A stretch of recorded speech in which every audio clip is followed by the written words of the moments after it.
प्रधानमंत्री महोदय जी ने नया शिक्षा मंत्री चुना। एक ऐसे व्यक्ति को इस पद पर आसीन किया जिसने एक गर्भवती महिला के बलात्कारियों की रिहाई पर अपनी सहमति व्यक्त की, खुशी जताई। देश की करोड़ों लड़कियों को प्रधानमंत्री जी ने इससे क्या संदेश दिया? सर, अखबारों में है। अखबार में नहीं, मेरा कुछ भी बोल के चले जाते हैं क्या? अरे ये तो कैसा क्या है इनके पास? ऐसा ही कोई आरोप लगा दीजिएगा। कोई नियम कानून नहीं है।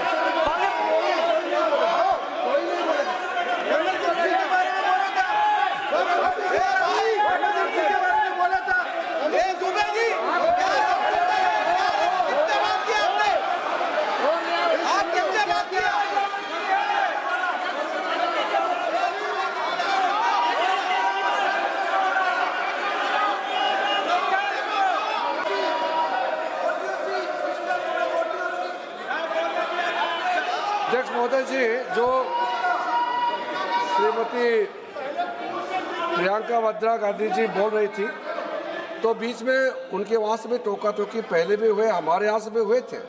अभी हम लोग तो शांति से सुन रहे हैं, लेकिन जो अभी अभी हमारे वर्तमान नए शिक्षा मंत्री को जो उन्होंने टिप्पणी की, कैरेक्टर असैसिनेशन है एक तरीके से संसद में, और इस तरीके के भाषा हम उम्मीद नहीं करते हैं।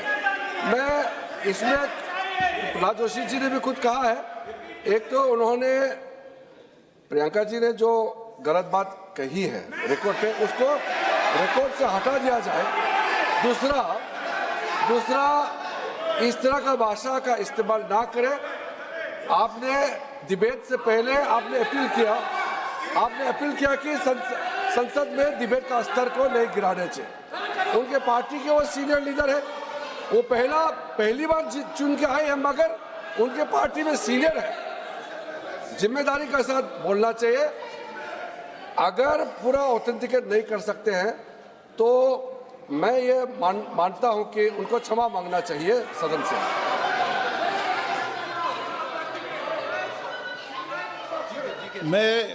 मेरा मत ये सदन के अंदर, ये सदन सर्वोच्च लोकतांत्रिक संस्था का सदन है, इसका एक एक शब्द हमेशा रिकॉर्ड में रहता है। मैं माननीय सदस्य से आग्रह करूंगा कि बिना तथ्यों के हमें इस तरीके के सदन के पटल पर बात नहीं होनी चाहिए।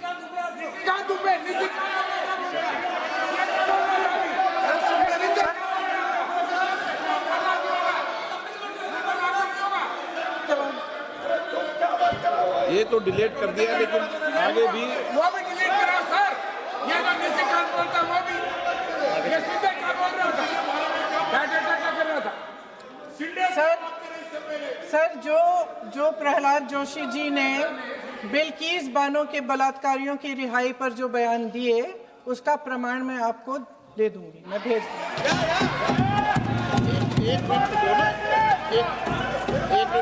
मैं ऑथेंटिकेट करूंगा। स्पीकर का डायरेक्शन 115, उनको पहले ऑथेंटिकेट करने कहिए सर। ऑथेंटिकेट करेंगे, उसके बाद वो आगे बढ़ेंगे। ऐसे नहीं होगा, पहले ऑथेंटिकेट करने दो सर। उनको ऑथेंटिकेट करने के लिए कहिए, ऑथेंटिकेट करने कहिए उनको।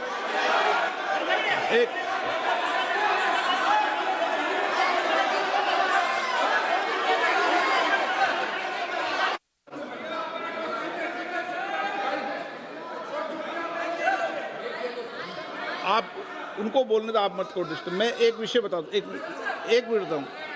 नियम 353 के अंदर फिर मैं एक बार स्पष्ट कर दूं, किसी भी सदस्य द्वारा किसी भी व्यक्ति के विरुद्ध मानहानि या अभियोगात्मक प्रकृति का कोई आरोप नहीं लगाया जाएगा जब तक कि सदस्य ने अध्यक्ष और संबंधित मंत्री को पर्याप्त अग्रिम सूचना नहीं दे दी हो।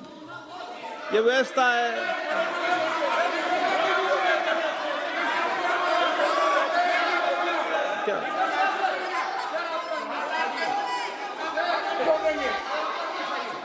House, ma'am, the same house, Honorable Shrikant Dubey told, still that is in the record about Indira Gandhi ji. Still that is in the record. Still that is in the record. Sir, you are not removed, sir. बोलो, आप भी बोल लो। Sir, केसी वेणुगोपाल जी ने जो नाम लिया है और मैं नेहरू जी के बारे में जो बात कहा है मैंने सर, मैं उस पर कायम हूं और मैं किताब जो है ऑथेंटिकेट करने के लिए तैयार हूं। अय्याज थे नेहरू, अय्याज थे। मैं फिर दोबारा रिपीट कर रहा हूं, आई एम अगेन रिपीटिंग। यही फैक्ट है और वो किताब में ऑथेंटिकेट करके दे रहा हूं। I am authenticating that book.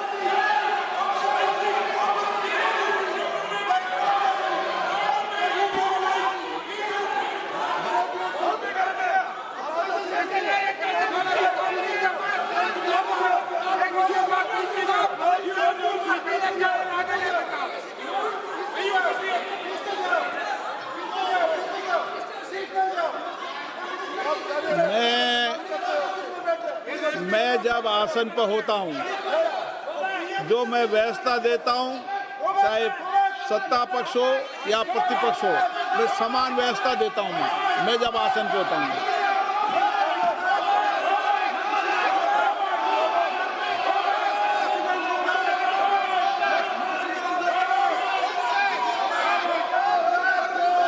Please बोलने दो, आप उनको बोलने दें, उनको बोलने दें। नो, अरे आप उनको नहीं बोलने देना चाहते? चलिए 114 प्लीज चाहिए। सर प्रियंका जी को ऑथेंटिक करना चाहिए, ऑथेंटिकेट करना चाहिए। और जो मिस इन्फॉर्मेशन कर रहे हैं, नहीं तो मिस इन्फॉर्मेशन के लिए कार्रवाई करना चाहिए सर। ये क्या कुछ भी बोल के चल सकते हैं क्या?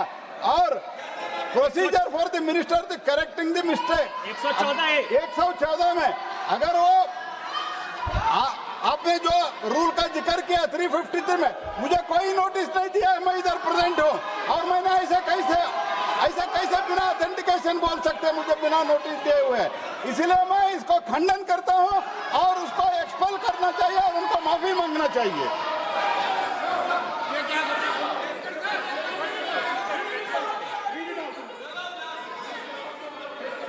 नहीं, ये चैप्टर आगे नहीं बढ़ेगा सर। बिल पे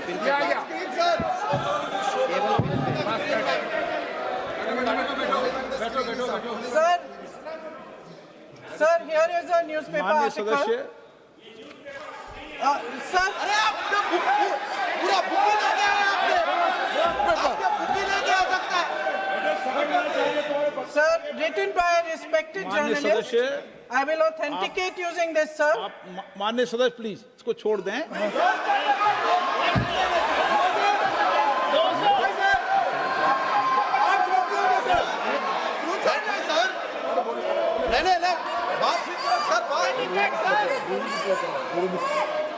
सर, अगर जोशी जी अपने बयान का इस खंडन कर विधेयक रहे पर ही हैं, चर्चा होगी। आप इस बयान का खंडन कर रहे हैं क्या? नहीं, जोशी जी माननीय से पूछेगा। सदस्य, मैं आपसे फिर आग्रह कर रहा हूं, इस सदन में इस विधेयक पर ही चर्चा होगी। फिर भी नो, ये विधेयक का विषय नहीं है।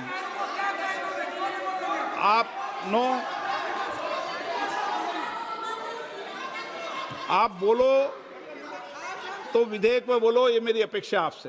प्लीज सर, कभी- छोड़िए, ये रख दो। इस विषय को छोड़िए।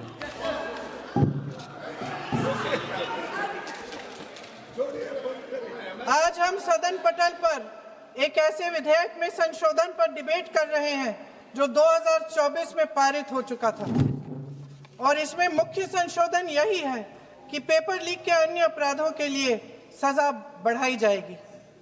मगर जब से ये विधेयक पारित हुआ तब से अब तक इस सरकार ने एक भी अपराधी को सजा नहीं दी।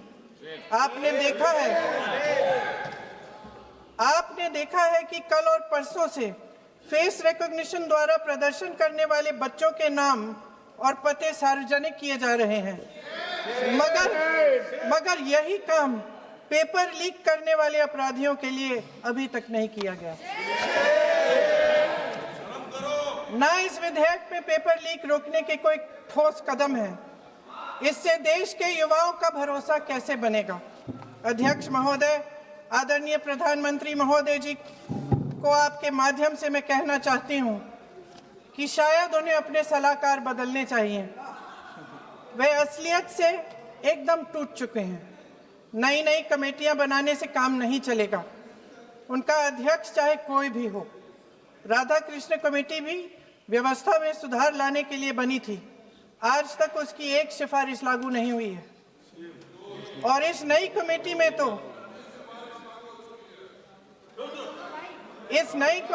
तो एक एक्स-आईबी चीफ, फिर चिल्लाएंगे, एक एक्स-आईबी चीफ, एक आईटी कंपनी के मालिक और एक गौमूत्र के विशेषज्ञ भी हैं।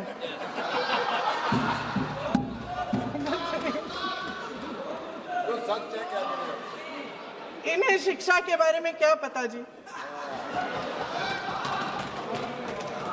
सर सच है। आप आज मेरे से नाराज हो रहे हैं। मन मुस्कुरा लीजिए। वो आपने भी चुनाव लड़ा।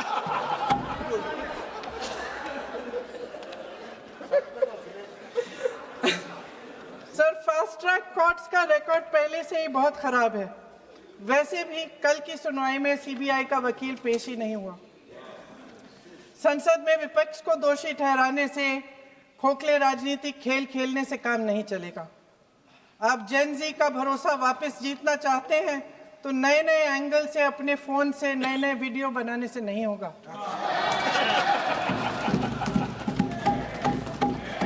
प्रधानमंत्री जी को कैमरे का एंगल नहीं, दिल का एंगल बदलना पड़ेगा। ये जेनरेशन जागरूक है, समझता है, झूठ पहचानने की उसकी अपार क्षमता है। इनका दिल और दिमाग जीतने के लिए आपको सच्चाई पर उतरना पड़ेगा। आपके शासन के चलते इस नौजवान पीढ़ी के साथ घोर अन्याय हुआ है, बर्बरता हुई है। इस सच्चाई को स्वीकार करिए। अपनी जिम्मेदारी से पीछे हटने से काम नहीं चलेगा। आदरणीय प्रधानमंत्री महोदय जी, आपको जिम्मेदारी लेनी पड़ेगी, ठोस कदम उठाने पड़ेंगे। शिक्षा विशेषज्ञों को इकट्ठा कीजिए, छात्रों, अध्यापकों, सभी स्टेक होल्डर्स को साथ लेकर, अन्य विचारधाराओं के थॉट लीडर्स के साथ गहरी चर्चाएं करवाकर एक नई शिक्षा प्रणाली तैयार कीजिए। मौजूदा नेशनल एजुकेशन पॉलिसी में 8 महीने तो एग्जाम चलते हैं, अध्यापकों को पढ़ाने का समय नहीं मिलता। सिर्फ आरएसएस के लोगों से भरने की बजाय सिस्टम को शिक्षित, एजुकेटेड, उन्नत और उदार दृष्टिकोण के लोगों से भी भरिए, जिनकी योग्यता सिर्फ उनकी विचारधारा न हो। रोजगार पैदा करने के सख्त कदम उठाइए, इस पर फोकस करिए। मेडिकल कॉलेजेस की संख्या बढ़ाइए, चिकित्सा शिक्षा का विस्तार कीजिए, ताकि ये बच्चे जो मेहनत कर कर के भी अपने भविष्य नहीं बना पा रहे हैं, एक उज्जवल भविष्य का सपना देख पाए। अध्यक्ष महोदय, छात्रों को सड़क से हटाया जा सकता है, लेकिन उनके सवालों को नहीं। हर लाठी जो किसी लड़की पर, किसी लड़के पर चली है, वे बच्चों की पीठ से ज्यादा सरकार की साख पर पड़ी है। देश के नौजवान न्याय मांग रहे हैं, भीख नहीं। वे यहाँ सरकार गिराने नहीं, अपना भरोसा बचाने के लिए आए थे। अध्यक्ष महोदय, आपके माध्यम से मैं सरकार को कहना चाहती हूँ, अपनी साख बचाइए, अपनी नीयत ठीक करिए, अपनी अकड़ का इलाज कीजिए, अपने वादों पर अमल कीजिए। आपके शासन में हमने बड़ी बड़ी चोरियां देखी हैं। चुनाव में वोटों की चोरी, राम मंदिर में चंदा की चोरी, आपके उद्योगपति मित्रों द्वारा देश की संपत्ति की चोरी, किसानों की जमीन की चोरी। लेकिन सबसे बड़ी चोरी, हाँ ठीक है, सबसे बड़ी चोरी तब हुई। कहिए, बोलिए।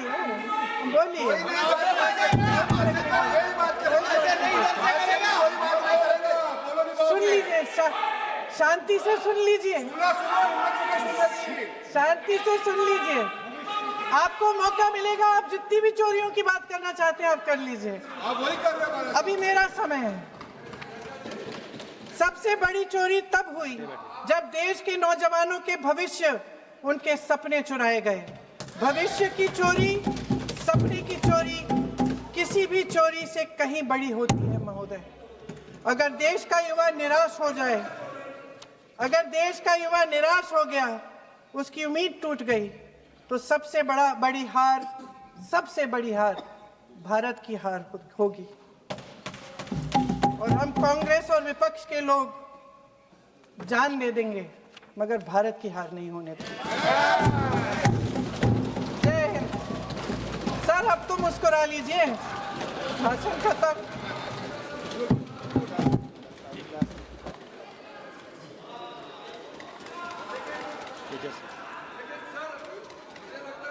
जी ने राहुल गांधी जी का स्पीच का चोरी कर लिया है, वो पूरा ड्रामा